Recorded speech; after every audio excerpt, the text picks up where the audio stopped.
بسم اللہ الرحمن الرحیم.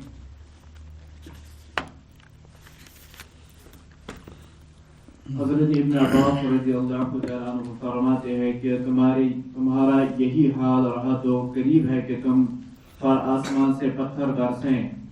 میں تمہیں رسول اللہ صلی اللہ علیہ وسلم کا فرمان سناتا ہوں. یعنی یہاں پر اللہ تبارک و تعالیٰ کی جو حلال کردہ چیز ہے اس کو حرام اگر کوئی کرتا ہے یا حرام کو حلال کرتا ہے اور اس میں علماء کی فرما برداری کر رہا ہے، گویا کہ اس نے اس کو معبود بنایا. کس کو؟ جو شخص، جو عالم یا جو امیر، جو حاکم کسی چیز کو، حلال چیز کو حرام کرتا ہے شریعت میں اور حرام کو حلال کرتا ہے، گویا کہ اس نے اس کو معبود بنایا. اور جس نے کسی کو معبود بنایا اس نے شرک کیا. یہ ایک شرک کا ذریعہ ہے کہ اصل میں حلال اور حرام کرنا یہ اللہ اور اس کے رسول صلی اللہ علیہ وسلم کا ان کے اختیار میں ہے. اب کوئی شخص حلال چیز کو حرام کرتا ہے اور حرام کو حلال کرتا ہے تو ایسا کرنے والا جو ہے اگر اس کے پاس علم ہے، وہ جانتا ہے، تو یہ نواقض اسلام میں سے مشہور نواقض اسلام میں سے 10 ہے جو شیخ محمد عبد الوہاب نے یہاں پر ذکر کیا ہے ایک کتاب میں، یہاں پر نہیں، نواقض الاسلام میں، نواقض الاسلام العشرہ، 10 وہ چیزیں جن سے انسان کا اسلام ٹوٹ جاتا ہے، یعنی وہ اسلام سے خارج ہوتا ہے. اس میں سے ایک تو شرک ہے، اور شرک میں انہوں نے وہاں پہ یہ ذکر نہیں کیا یہ حلال کو حرام کرنا، حرام کو حلال کرنا، لیکن یہ علماء نے دوسرے جو علماء ہیں انہوں نے اپنی کتابوں میں ذکر کیا کہ یہ بھی ایک ناقض ہے، اس سے بھی انسان اسلام سے باہر ہو جاتا ہے. 10 جو شیخ محمد عبد الوہاب رحمۃ اللہ علیہ نے جو 10 نواقض ذکر کیے ہیں، یعنی 10 چیزوں کا جو انہوں نے ذکر کیا جس سے اسلام سے باہر انسان جاتا ہے، وہ مشہور ہے، بس اتنے نہیں ہیں، وہ مشہور ہے کہ جن میں لوگ اکثر بیشتر پڑھ جاتے ہیں. لیکن ان 10 کے علاوہ اور بھی ہے، انہوں نے خود لکھا ہے کہ یہ سب سے زیادہ مشہور ہے، سب سے زیادہ خطرہ انہی سے ہوتا ہے کیونکہ لوگوں کے اندر. لیکن ایک چیز جو علماء نے ذکر کی ہے وہ ہے حلال کو حرام کرنا، حرام کو حلال کرنا. یہ کیا ہے؟ یہ نواقض اسلام میں سے ہے. مثال کے طور پر اگر کوئی شخص کہتا ہے گائے کا گوشت کھانا حرام ہے، یہ اگر جانتا ہے اچھی طرح سے کہ بھائی اس طرح سے ہے، تو یہ کیا ہے؟ یہ اس کا اسلام ختم. یہ نواقض اسلام میں سے. کیوں؟ حلال اور حرام کا اختیار اللہ کے ہاتھ میں ہے. کوئی چیز انسان اپنے اوپر حرام نہیں کر سکتا ہے الا یہ کہ اس کو ڈاکٹر نے مشورہ دیا کہ بھئی آپ یہ چیز نہیں کھاؤ کیونکہ اس سے آپ کو نقصان ہوگا. جیسے کوئی گوشت نہیں کھاتا ہے کیونکہ اس کو نقصان ہوتا ہے، کوئی مچھلی نہیں کھاتا ہے اس کو نقصان ہوتا ہے، اس کا جسم برداشت نہیں کرتا ہے. یہ تو ڈاکٹر کا مشورہ ہے، اس میں کوئی قباحت نہیں ہے. لیکن کوئی شخص کوئی چیز اپنے اوپر حلال کیا ہے اسلام نے، اس کو حرام کر دیتا ہے.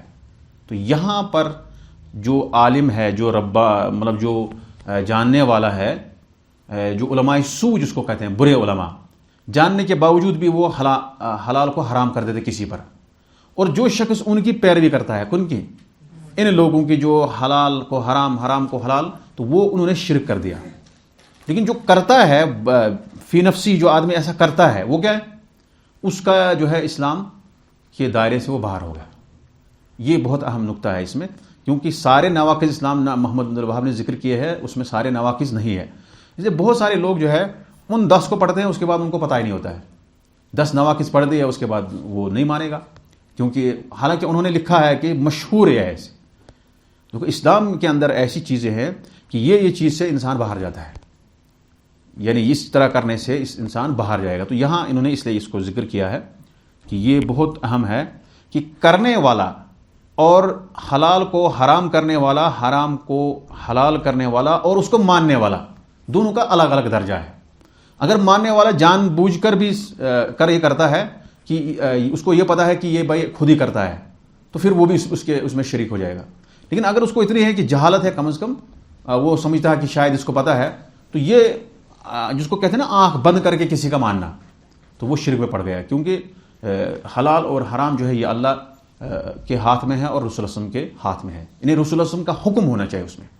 اور رسول اللہ علیہ وسلم جو ہے وہ اپنی طرف سے نہیں کہتے ما ینطق عن الہوا ان ہوا الا وحی یوحی. جو نبی صلی اللہ علیہ وسلم فرمائیں گے وہ آپ جو ہے، جیسے آپ کے پاس ذب لایا گیا وہ چھپکلی جیسے جانور، جیسے صاحب کے درس میں ہم نے اشارہ کیا، آپ نے کہا کہ میں یہ حلال حرام کی بات نہیں فرمایا آپ نے، فرمایا کہ یہ ہمارے سرزمین میں نہیں تھا، کیونکہ آپ صلی اللہ علیہ وسلم کہاں کے تھے؟ اصل میں مکہ کے تھے، اور مکہ کی سرزمین میں ایسا جانور نہیں اکثر ہوتا تھا، اور نہ انہوں نے دیکھا تھا کبھی، اور انہوں نے کھایا نہیں، لیکن صحابہ نے کھایا. لوگ حرام نہیں کیا نا.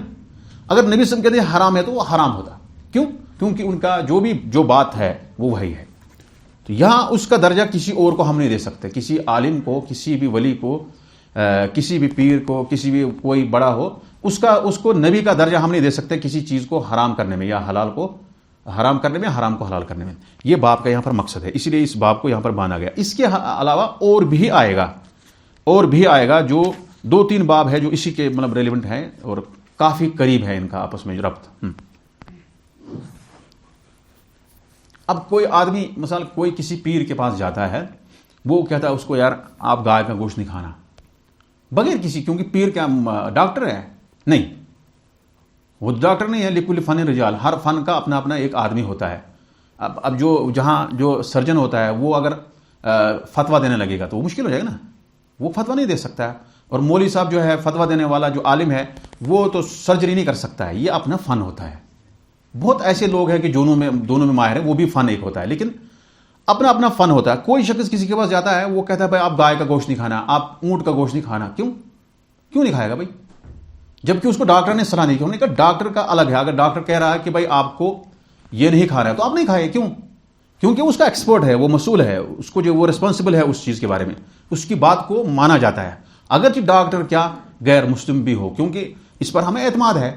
یہ جو طب ہے اس پر ہمیں اعتماد، مسلمانوں غیر مسلم، کیوں اس پر جو ہے ایک امانت کے ساتھ یہ کام کرتے ہیں. یہ سارے مسلمان جو ہے ان کو مانتے تھے، ایسی کوئی بات نہیں ہے. تو یہاں جو ہے کوئی شخص اگر کسی کو یہ حرام کر دیتا ہے، سمجھ لینا چاہے کہ یہ آدمی طاغوت ہے، جو ایسے کہتا ہے. اس طرح کے طاغوت کا ایک قسم ہے جو خود لوگوں کو جو ہے اپنی طرف بلاتا ہے، وہ کہہ رہا ہے کہ میں جو کہوں گا وہی صحیح ہے، تو وہ بھی طاغوت مانا جائے گا جو ایسا کہنے والا ہے. تو یہاں یہ لگتا آسان ہے یہ باب، لیکن اس کے اندر بہت باریکیاں ہیں جو لوگ سمجھتے نہیں ہیں اکثر. آپ نے سنا ہوگا کہ کوئی پیر کے پاس جاتا ہے، اس کو کوئی حرام کر دیتا ہے گوشت، ایسے سنا آپ نے؟ کیوں کرتے ہیں وہ؟ اس کو کس نے حکم دیا بھائی حرام کرو؟ یہ اس کی اختیار میں نہیں ہے. ٹھیک ہے، میں یہاں سے جا رہا ہوں، میں یہاں گائے کا گوشت نہیں کھاتا ہوں، کسی جگہ پہ نہیں کھا سکتا ہوں، یہ دوسری بات ہے. لیکن کسی چیز کو آپ حرام کر دیتے ہیں، حرام کا مطلب کہ آپ اس کو ٹچ نہیں کر سکتے. جیسے خنزیر کا گوشت حرام ہے، کس نے کیا؟ اللہ نے کیا، تو آپ نہیں کر سکتے ہیں. کتے کا گوشت حرام ہے تو کس نے کیا؟ یہ اسلام نے کیا کہ وہ کتا کا گوشت نہیں کھا سکتے. لیکن اگر کوئی کہے گا بھائی کتے کا گوشت کھا سکتے ہیں، یہ تو حرام کو حلال کر دینا ہے. یہاں جو ہے خطرہ ہے اسلام کو. رسول اللہ صلی اللہ علیہ وسلم کا فرمان سناتا ہوں اور تم اس کے مقابل ابو بکر اور عمر کی بات کرتے ہو. امام احمد بن حنبل رحمۃ اللہ فرماتے ہیں کہ مجھے ان لوگوں پر تعجب ہے جو حدیث کی سند اور اس کے صحیح ہونے کا علم ہو جانے کے بعد بھی سفیان ثوری کی رائے پر عمل کرتے ہیں. اللہ تعالیٰ فرماتے ہیں فَلْيَحْذَرِ الَّذِينَ يُخَالِفُونَ عَنْ أَمْرِهِ أَن تُصِيبَهُمْ فِتْنَةٌ أَوْ يُصِيبَهُمْ عَذَابٌ عَلِيمٌ. رسول اللہ صلی اللہ علیہ وسلم کے حکم کے مخالفت کرنے والوں کو ڈرنا چاہیے کہ ان پر کوئی فتنہ یا سخت عذاب نہ آ پڑے. جانتے ہو فتنہ کیا ہے؟ اس سے مراد شرک ہے. ہو سکتا ہے کہ جو انسان رسول اللہ صلی اللہ علیہ وسلم کی کسی بات کو چھوڑ دے تو اس کے دل میں کجی آ جائے اور وہ ہلاک ہو جائے. کجی مطلب ہاں صحیح، اس کے دل میں ٹیڑھا پن آ جائے اور وہ ہلاک ہو جائے. صح. حضرت عدی بن حاتم رضی اللہ تعالیٰ عنہ نے نبی اکرم صلی اللہ علیہ وسلم کو یہ آیت تلاوت کرتے ہوئے سنا. اتخذوا احبارهم ورهبانهم اربابا من دون الله والمسيح ابن مريم وما امروا الا ليعبدوا الها واحدا لا اله الا هو سبحانه عما يشركون. انہوں نے اپنے علماء بزرگوں اور اتخذوا احبارهم، احبار سے مراد حبر، جیسے کہتے ہیں نا حبر، اس کا کیا ہے احبار، کیا مطلب؟ علماء. ہاں علماء، اور رہبان بزرگ. ہاں انہوں نے اپنے علماء بزرگوں اور مسیح ابن مریم کو اللہ کے سوا رب بنا لیا، حالانکہ انہیں یہ حکم دیا گیا تھا کہ ایک اللہ کے سوا کسی کی عبادت نہ کریں، اس کے سوا کوئی معبود نہیں، وہ وہ ان کے شریک ٹھہرانے سے پاک ہے. حضرت علی بن حاتم رحمت اللہ کہتے ہیں رضی اللہ تعالیٰ عنہ کہتے ہیں میں نے آپ صلی اللہ علیہ وسلم سے یہ کہا ہم ان علماء اور بزرگوں کی عبادت تو نہیں کرتے تھے. آپ صلی اللہ علیہ وسلم نے فرمایا کیا ایسا نہیں تھا کہ تم اللہ کی حلال کردہ چیزوں کو ان کے کہنے پر حرام اور اللہ کی حرام کردہ چیزوں کو ان کے کہنے پر حلال سمجھتے تھے. میں نے کہا ہاں. آپ صلی اللہ علیہ وسلم نے فرمایا یہی ان کی عبادت ہے. دیکھا یہ واضح ہے, بالکل واضح ہے حدیث کے اندر کہ کس طرح آپ علماء کی, رہبان کی, یعنی بزرگوں کی, علماء کی آپ عبادت کرتے ہو اللہ کو چھوڑ کر. وہی کہ حلال کو حرام, حرام کو حلال مانتے ہو. وہ جو انہوں نے کہا یہ حدیث میں بالکل واضح ہے. ہاں مسائل سورۃ النور کی آیت کی آپ 4 پڑھیے. 4 اس سے معلوم ہوا کہ رسول صلی اللہ علیہ وسلم کے بالمقابل کسی کو بھی پیش نہیں کیا جا سکتا اس کا خوا نہیں یعنی مقام کتنا ہی بلند اور عرفہ کیوں نہ ہو. جیسا کہ حضرت عباس رضی اللہ تعالیٰ عنہ نے حضرت ابو بکر اور حضرت عمر رضی اللہ عنہم اور امام احمد رحمۃ اللہ نے سفیان ثوری کے نام پیش کرنے پر انکار کیا. ہاں ابن عباس نے کیا کہا اقول ما قال رسول صلی اللہ علیہ وسلم, میں تو کہتا ہوں اللہ نے فرمایا, اللہ کے رسول صلی اللہ علیہ وسلم نے فرمایا اور آپ کہہ رہے ہو ابو بکر عمر نے فرمایا. اس کا مطلب کیا ہے کہ وہ یعنی بات کس کی مانی جائے گی؟ رسول اللہ علیہ وسلم کی. مقابل میں آپ کسی نبی صلی اللہ علیہ وسلم کے حدیث کے مقابلے میں کسی کی بات نہیں چلے گی, چاہے کوئی بھی امام ہو, چاہے ائمہ اربعہ میں سے ہو, امام ابو حنیفہ, امام شافعی, مالک, احمد, کسی کی بات, یا سفیان ثوری, سفیان یعنی اوزاعی, جتنے بھی فقہا رہے ہیں ان کی بات ان کے مقابلے میں آپ نہیں لا سکتے ہیں. حدیث آ گئی واضح, بات ختم. حدیث واضح ہو گئی, اب آپ جو ہے کسی فقی یا کسی عالم یا کسی ولی کی بات کو اس کو سامنے ٹکرانا یہ ایک سنت کی مخالفت ہے. فَلْيَحْذَرِ الَّذِينَ يُخَالِفُونَ عَنْ أَمْرِهِ أَن تُصِيبَهُمْ فِتْنَةٌ أَوْ يُصِيبَهُمْ عَذَابٌ أَلِيمٌ. اگر جو اللہ کے نبی کی کوئی مخالفت کرتا ہے بات کی, یا تو اس کو دردناک عذاب پہنچ جائے گا جو ایسا کرتا ہے. یہاں اس بات کی طرف جو ہے بہرحال خاص رہنمائی کی گئی ہے کہ سفیان کے بارے میں بھی یہاں احمد بن حنبل نے کیا کہا تھا. احمد بن حنبل نے مجھے ان لوگوں پر تاج جو حدیث کی سند اور اس کی صحیح ہونے کا علم ہو جانے کے بعد بھی سفیان ثوری کے رائے پر عمل کرتے ہیں. سفیان ثوری نے رائے دی ہے کسی مسئلے میں, یہاں پہ حدیث ہے یہاں سے, اور وہ حدیث کو چھوڑ کر کیا کرتے ہیں, رائے پر چلتے ہیں. جیسے ہمارے ہاں بہت سارے لوگ ایسا کرتے ہیں, بہت ساری ہزاروں مثالیں ہمارے پاس ہیں. حدیث کو چھوڑ کر کسی فقیہ کے رائے پہ ماننا یہ صراحتاً مخالفت ہے رسول اللہ صلی اللہ علیہ وسلم کی. کیونکہ رسول اللہ صلی اللہ علیہ وسلم اگر کوئی حکم دیں گے تو اگر آپ کے حیات میں آپ کا کوئی حکم نہیں مانتا کتنا غصہ ہو جاتا تھے. آپ صلی اللہ علیہ وسلم کو غصہ آتا تھا کہ نہیں جب آپ کی بات کوئی نہیں مانتا تھا. جیسے مطلب تھوڑی سی بات مخالفت ہوئی احد کے میدان میں, ہوئی کہ نہیں, صحابہ نیچے اتر آئے, انہوں نے کہا چلو مال غنیمت جمع کر لیں گے, موقع ہے, لیکن اسی تھوڑی سی مخالفت کی وجہ سے کتنا نقصان اٹھانا پڑا. تو یہی مخالفت جو ہے جب نبی صلی اللہ علیہ وسلم کے انتقال کے بعد ہوئی تو کتنے نقصان ہمارے پاس, کتنے گروہ ابھی ہیں دنیا کے اندر مسلمانوں کے جو خرافات بک رہے ہیں, مطلب میدان میں, دعوتی میدان میں خرافات بک رہے ہیں. اور دوسری بات یہ ہے کہ یہاں احمد بن حنبل نے جس بات کا اشارہ کیا وہ بہت اہم ہے. کیا انہوں نے کہا, پھر سے پڑھو. ہاں امام احمد بن حنبل نہیں متن میں مجھے ان لوگوں پر تعجب ہے جو حدیث کی سند اور اس کی صحیح ہونے کا علم ہو جانے کے بعد, دیکھو یہ شرط ہے, کوئی حدیث مطلب نہیں کہ حدیث آئے, حدیث کی سند کیا ہونی چاہیے, صحیح ہونی چاہیے. سند مطلب سمجھے نا, ہاں یعنی جو باروایت راوی روایت کرنے والے, جو بیان کرنے والے, آپ اس سے بیان کر رہے ہیں, یہ اس سے بیان کر رہے ہیں, یہ اس سے بیان کر رہے ہیں, یہاں تک کہ نبی صلی اللہ علیہ وسلم تک سند پہنچتی ہے, اس کو سند کہتے ہیں. سند حدیث کی صحیح ہوگی, اب اس پر کیا کرنا ہے,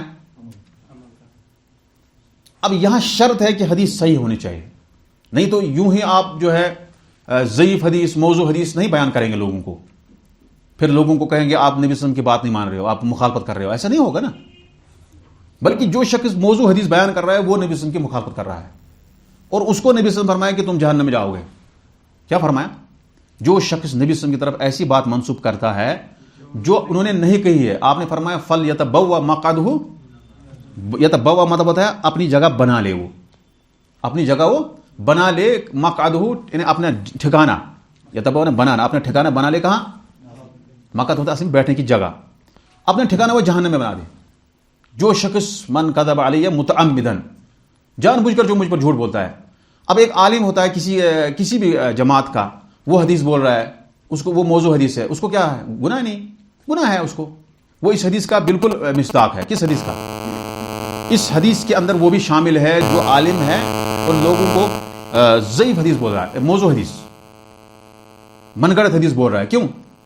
ایک عالم پر واجب ہے کہ وہ جب بیان کر رہا ہے نا جو حدیث، اس کو پتہ ہونی چاہیے کہ حدیث صحیح ہے یا ضعیف ہے یا موضوع ہے. آپ کو ضعیف حدیث سمجھ آ رہا ہے؟ موضوع حدیث کس کو کہہ رہے ہیں؟ موضوع حدیث ہوتا ہے جو جھوٹ باندھا گیا نبی صلی اللہ علیہ وسلم پر، وہ الحدیث المکذوب علی النبی صلی اللہ علیہ وسلم، بس باندھا گیا، نبی صلی اللہ علیہ وسلم نے فرمایا ہی نہیں. ایک آدمی کو میں نے دیکھا تھا، بہت بریلویوں کا بہت بڑا عالم ہے. ایک تو ہندوؤں کا لباس پہنتا ہے. کن کا؟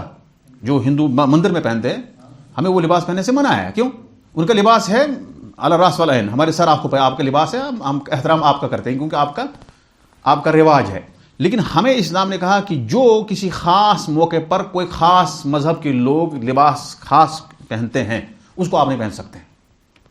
اب وہ ہلدی رنگ کا لباس پہنا ہوا ہے، پگڑی بھی وہی پہنا ہوا ہے، اپنے آپ کو کہتا ہے میں سنی ہوں، اور سنی ہونے کے بعد حدیث بولتا ہے کہ اول ما خلق اللہ نوری، نبی صلی اللہ علیہ وسلم فرمایا کہ سب سے پہلے اللہ نے میرے نور کو پیدا کیا.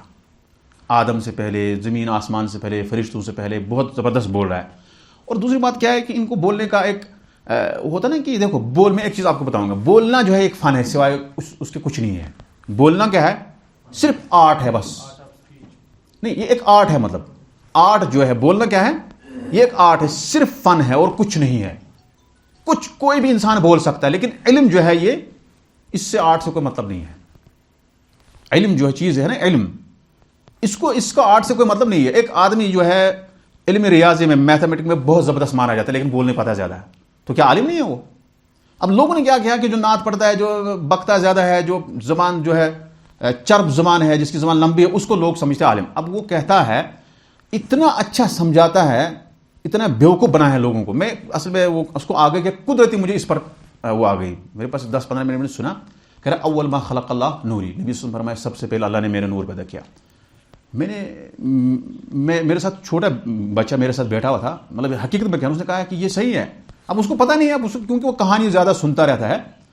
تو میں نے کہا مجھے لگتا ہے یہ من گڑت حدیث ہے، کیونکہ نبی صلی اللہ علیہ وسلم نور سے پیدا ہوئی نہیں ہے، تو مجھے پورا ایک پتہ ہے. اور دوسری بات ہے کہ اول ما خلق اللہ، قلم ہے، عرش ہے، یہ نور تو نہیں ہے. پھر میں دیکھا، پھر بھی کیونکہ ہم کسی حدیث کو ایسا رد نہیں کر سکتے ڈائریکٹ، دیکھا میں وہ حدیث موضوع ہے. کیا موضوع؟ مطلب من گڑت حدیث. اب وہ لوگوں کا کیا کر رہا ہے؟ بیوقوف بنا رہا ہے. نبی صلی اللہ علیہ وسلم کے ساتھ محبت جس کو نہیں ہوگی وہ مسلمان ہی نہیں ہے. ایسے کذالک، جس کو محبت نہیں ہوگی. لیکن آپ نبی صلی اللہ علیہ وسلم نے یہ فرمایا کہ بھائی میری طرف کوئی بات منسوخ کرو گے تو جہنم میں جاؤ گے. تو یہ یہاں پر سفیان ثوری کی بات کے متعلق حوالے سے احمد بن حنبل نے جو فرمایا کہ صحیح سند کے ساتھ جس کو حدیث پہنچے، اس کا مطلب ضعیف سے کوئی مطلب نہیں ہے. اگر آپ کے پاس کوئی ضعیف حدیث بول رہا ہے، آپ اس کے مسئول ہو کہ آپ اس پر عمل کرو. نہیں، ضعیف حدیث پر آپ کو عمل کرنا واجب ہے؟ نہیں. موضوع حدیث پر آپ کو عمل کرنا واجب نہیں، بلکہ آپ کو واجب ہے کہ بولنا. بلکہ بہت سارے علماء نے کہا ہے کہ ضعیف حدیث کو بیان کرنا بغیر وجہ کے، بغیر سبب کے، یہ حرام ہے. اور یہ بڑا گناہ ہے، چھوٹا گناہ نہیں ہے کہ آپ، کیونکہ جو جہنم میں جائے گا وہ کیا ہے؟ بڑا گناہ کرنے والا جہنم میں. چھوٹا گناہ کرنے والا جہنم میں نہیں جائے گا، کیونکہ چھوٹے گناہ ویسے ہی نمازوں سے مٹ جاتے ہیں، روزوں سے، نماز سے نماز تک، جمعہ سے جمعہ تک، 5 نمازیں جمعہ سے جمعہ تک، یہ رمضان کے روزے، یہ سارے یہ مٹ جاتے ہیں. لیکن بڑا گناہ جو ہے جہنم میں کون جائے گا؟ جو موضوع حدیث بنا رہا ہے. اور اس وقت سب سے زیادہ وائزین نے، سب سے زیادہ من گڑت حدیث وائزین نے پھیلائی. بزرگوں نے، دینداروں نے، مسجدوں میں ان کا ٹھکانہ رہتا تھا، جگہ رہتی تھی، ان کی پگڑیاں، ان کے لباس سے لوگ متاثر ہو گئے. وہ من گڑت حدیث بول رہے ہیں، ہاں برے سچ بول رہا ہے.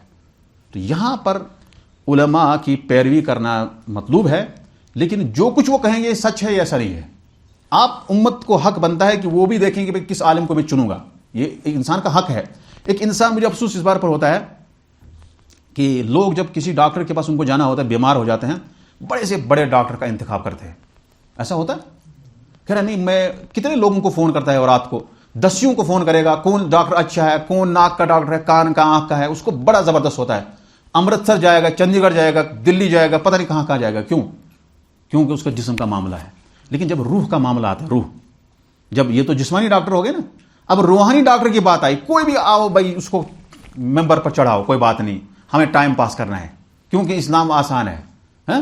بھول جاتا ہے ہمیں وہاں کہ ہمارے روحانی بھی ڈاکٹر جو کیا ہونا چاہیے، اچھا ہونا چاہیے. آپ کا روحانی ڈاکٹر کون ہوتا ہے؟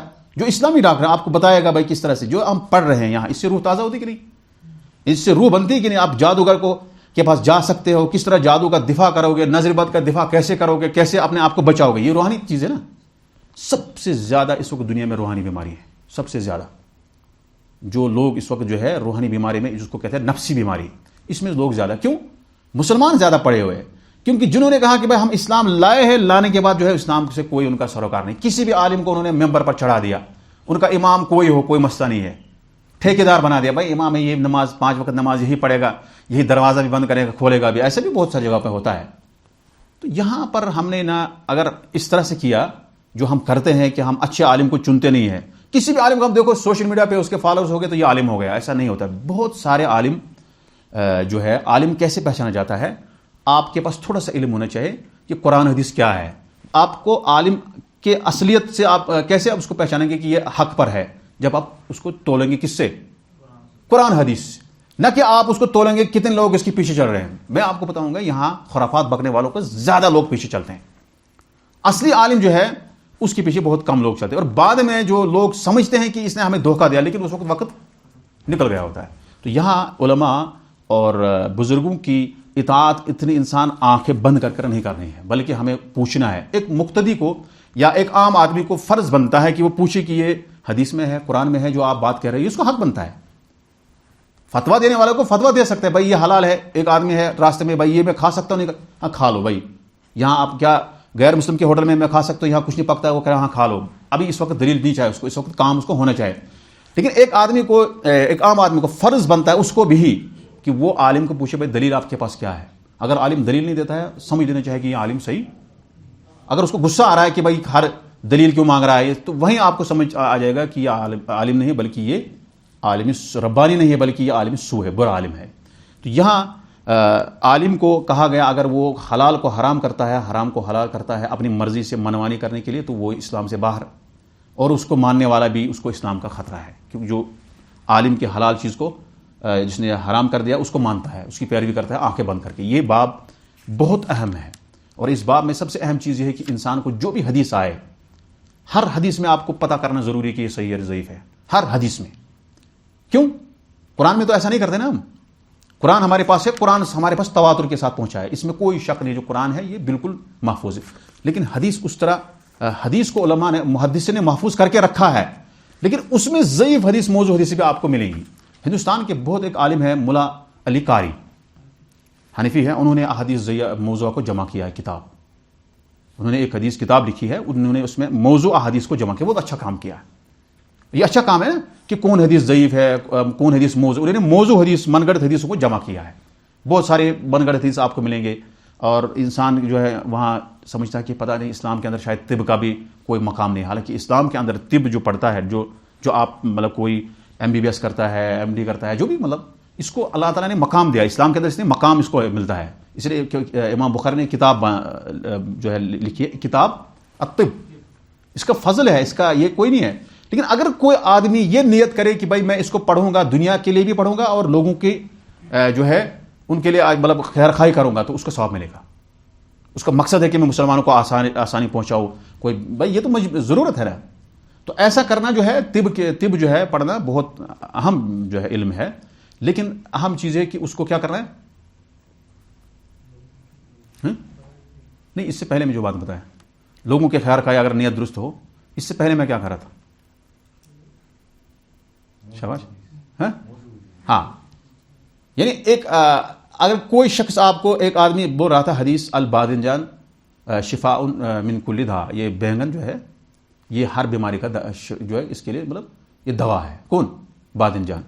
لیکن آپ دیکھیں گے یہ موضوع حدیث ہے. کیوں؟ یہ اس کو جو ہے مستشرقین جو ہے ہالینڈ کے رہنے والے یا جو دوسرے لوگ ہیں، انہوں نے حدیث کو بنایا. کیوں؟ اسلام کو بدنام کرنے کے لیے. کیا بینگن کھانے سے ہر بیماری دور ہو جائے گی؟ بینگن تو ویسے بھی انسان بیمار ہوتا ہے اس کو کھا کے. بینگن جو ہے اصل میں تاثیر میں گرم ہے، ٹھیک ہے، تھوڑا سا اینٹی ہے، وہ آپ کو دفاع کر سکتا ہے، اس کے پاس کچھ تھوڑا سا صلاحیت ہے. میں زیادہ نہیں جانتا ہوں اس کے بارے میں، لیکن